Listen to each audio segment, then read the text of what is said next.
welcome to Art And, a new show from Stanford Arts. On today's episode, a sculptor and an ocean scientist work together on a new art project that dives into the detrimental impacts of human intervention in the Southern Ocean ecosystem. If we cannot be optimistic in the face of climate action and climate change and climate just futures, we have no shot. And so for me, that's where art comes in. I've been really thinking about what are the next steps that we take, and how is that changing my artistic practice? How can art be part of the solution?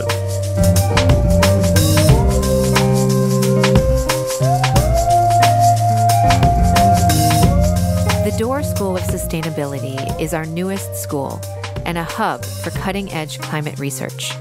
It was founded with a bold vision to create a future where people and nature thrive together.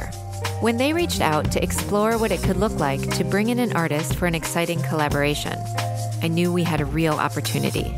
That spark of a conversation is what grew into Third Space. So after going through a selection process, we landed on Mark Baugh-Sasaki as the collaborating artist. Mark has done a number of public art commissions throughout California and is currently working on a major commission for the Ocean Beach Climate Change Adaptation Project in San Francisco. Mehr is an oceans researcher in Jeremy Goldbogen's lab at the Hopkins Marine Station off the coast of Monterey Bay. So with that, here's our conversation with Mark and Mehr. Hi, my name is Mehr Kumar. I was a class of 2020 grad, and I am a marine ecologist, an artist, and an environmental justice advocate, and I work at Hopkins Marine Station in Monterey. My name is Mark Baugh-Sasaki, and I'm an interdisciplinary artist based in San Francisco. My work deals with the relationships between humans and their surrounding environments. I received my MFA from Stanford in 2017. Mehr, you've been working with a pretty cool interdisciplinary team on an environmental venture project that's supported by the Woods Institute for the Environment. The goal is to understand what our historical ecosystem looked like before humans disrupted everything, hopefully so that we can better restore or protect it now. Can you tell us more about that work, and what have you been focusing on? I have been working on this Woods Institute-funded research project for a few years now. And this project takes place in the Southern Ocean, which is the ocean that wraps around the Antarctic. It's a really interesting place because if you think about at the same latitude in the Northern Hemisphere as in the Southern Hemisphere, really different things are happening. So in the Northern Hemisphere at the same latitude, you still have trees, but in the Antarctic, you just have ice. There's no wood down there. And this current is in some ways the cause of that. It causes different atmospheric and different oceanic systems that sequester a lot of things and make this a really, in some ways, biologically lonely place. Things that happen in the Antarctic influence what happens in the rest of the ocean. The Southern Ocean also is extremely, extremely important because of all of the carbon that humans emit. The Southern Ocean takes up 40% of it. So we have it to thank for a lot. But the Southern Ocean's also a system that changed a ton, and it changed because of human engagement in it. Humans, within the course of 70 years in the 20th century, which is shorter at this point than a human lifespan, removed about 1 million animals, 1 million big whales. So in the Southern Ocean in particular, pretty much everything eats krill. And when we removed all of the whales in the ecosystem, we expected that the krill population would go bananas, but that is not what happened. The krill population also declined. And so the idea and the theory is that removing the whales as this sort of keystone species had a really huge cascading impact on the ecosystem. And the reason for that is because the Southern Ocean in particular is really deficient in this micronutrient iron. The input for iron in the Southern Ocean is just continent dust, but there's not a lot of continent in the Southern Ocean. But, what's really high in iron is whale poop. And so whales eat krill, and then they'll swim offshore, and then their feces will spread iron all around this ecosystem. And that iron will allow phytoplankton to grow. And that's how Mark and I came around to thinking a lot about iron in this piece too. What does it mean for humans to have removed this like really important part of balance, sense of balance in the ecosystem, and how can humans be involved in bringing it back together? That's such a fascinating chain of events and a complex issue to take on. I'm curious, at what point you thought bringing an artist into this work would be beneficial? I think I have been a very art and science both focused person throughout my whole life. And I think they're both pretty similar, but often we don't get a chance to exercise that much in science. Science has changed a lot in the last 100 or so years. It used to be a lot more art focused in a lot of ways, right? Illustration used to be a really big part of the practice. Observation used to be a really big part of the practice. You can read papers from 100 years ago that start with some guy talking about how he needed to get childcare for his kids before he could come look at this whale on the beach, right? There was a lot more storytelling and things like that in science a while ago. And when Woods came to us to ask, how should we communicate this work and this research, I wanted to think a little bit bigger and expand our forms of thinking and doing around this, and not just think about, okay, how can we communicate this, but how can we expand the research as a practice itself, and reintroduce some of these things that we don't get to do very often. Okay, let's talk about Mark. Why was he a good fit to collaborate on this project? Yeah, why Mark is a great question. This comes up also a lot in science. Who you collaborate with almost matters more than the work that you do. And I think from the beginning, we could tell that we thought in very similar ways, right? For Mark, as someone who was interested in art and science growing up, and for me to be someone who's interested in art and science growing up, and for us both to have landed in opposite places, I think we had a sort of shared language of understanding already. And Mark, what excited you when we came to you with this possibility? For me, it was my first opportunity to ever work directly in the sciences and not kind of on the periphery of making work about science, and more about being able to actually talk with somebody in the field who's doing interesting work, but also thinking about what does it mean? I think the way that you guys just started this relationship was you hanging out with Mark's family. Yeah.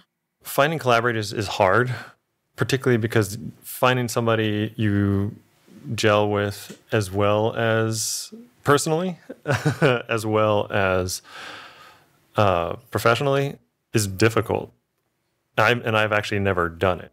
So you took me through the world of your world at Hopkins and kind of introducing me, but not only to the people who work there and your research and the tools and equipment and the space, but also the larger space, right? It's a place that excited me. And I think more than anything, we spent a lot of time getting to know each other and build a relationship, I think. And that was kind of the most important step in what we've done.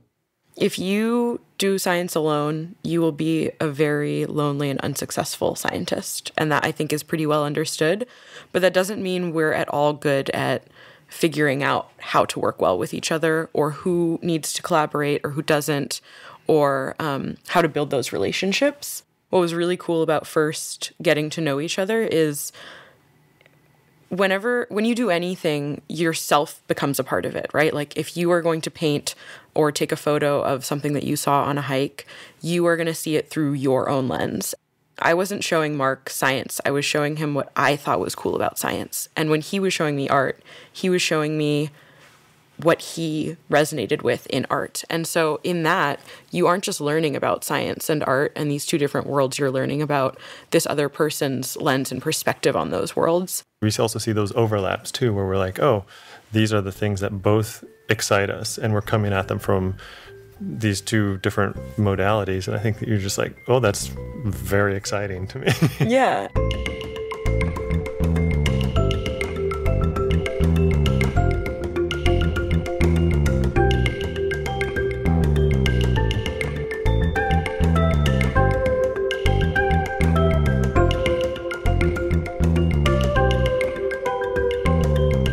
So let's dig into the art, because the goal of this project involved creating a new installation on campus, which became Third Space. Can you tell me more about how the work evolved during your time together? So this project is looking at a sediment core, which is a vertical sample of the seabed. So if you were to take a tube, basically a really long tube, and stick it down into the ocean floor and pull it back up, you'd get all these layers of sediment that, depending on where you are in the world, can take you back tens of thousands of years, if not more. And so this project is trying to ask the question, what did the ecosystem look like before humans were involved with it?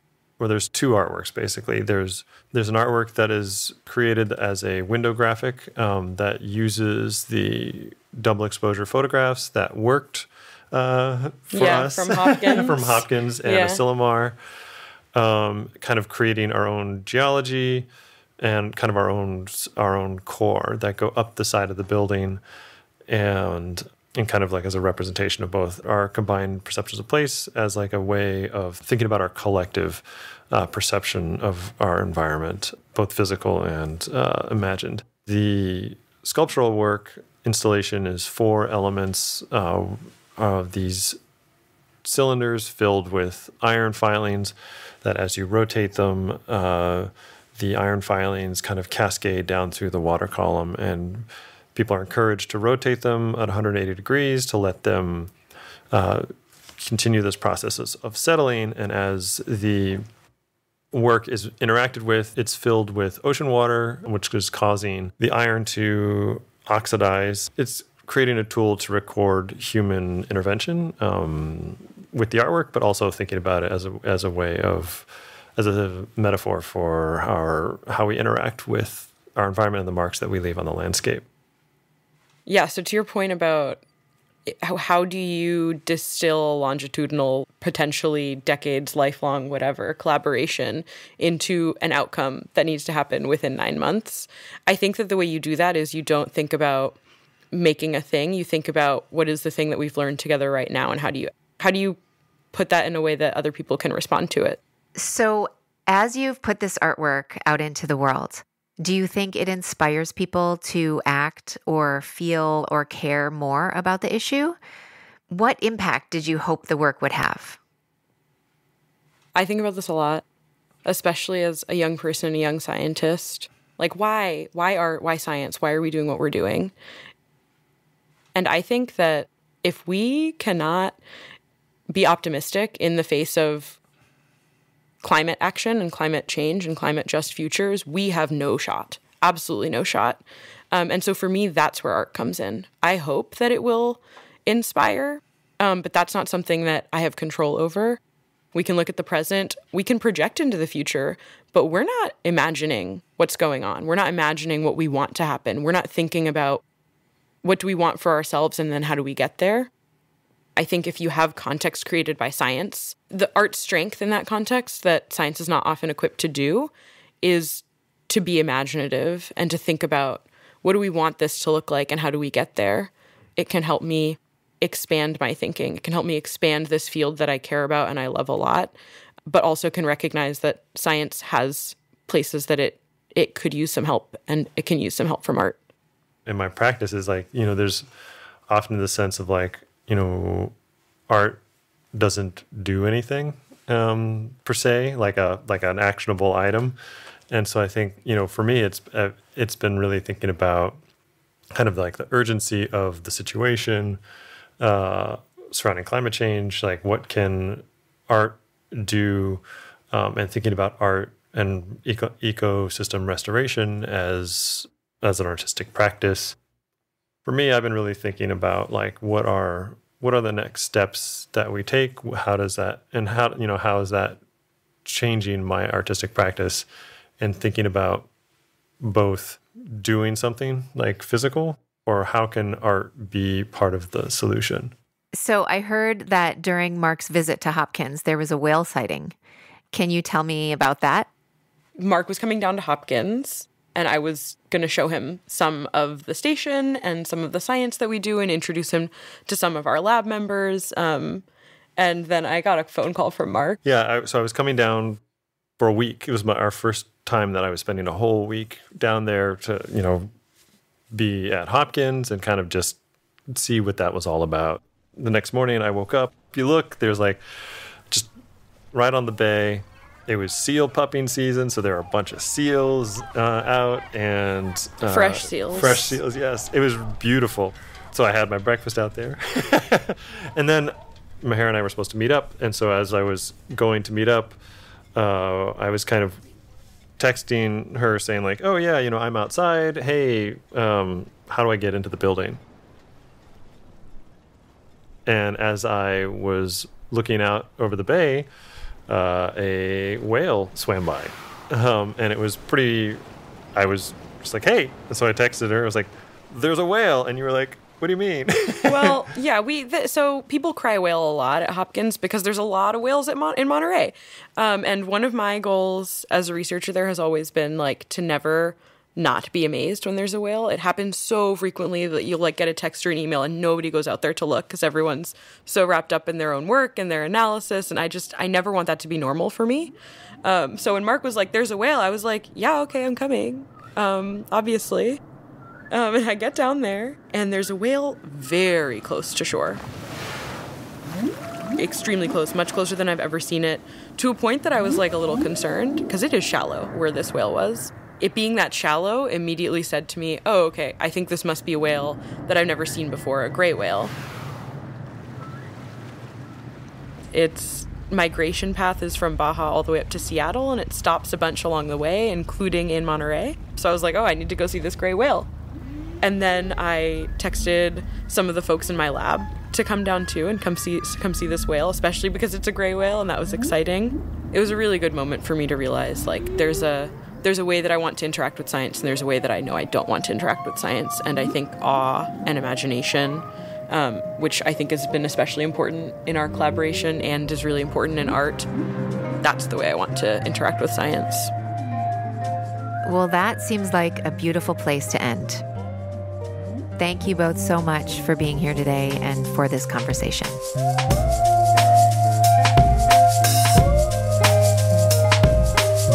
If you're on campus or live in the Bay Area, you can see the exhibition of Mark and Meher's work at Y2E2 through June. Check out our show notes for a link to a digital visualization of Mark and Meher's research process. Subscribe to Art And wherever you listen for future episodes, and follow Stanford Arts on social media for more updates. From Stanford Arts, this is Art And. L&O is our host. The show is produced and edited by me, Taylor Jones, with additional support by Edi Dai.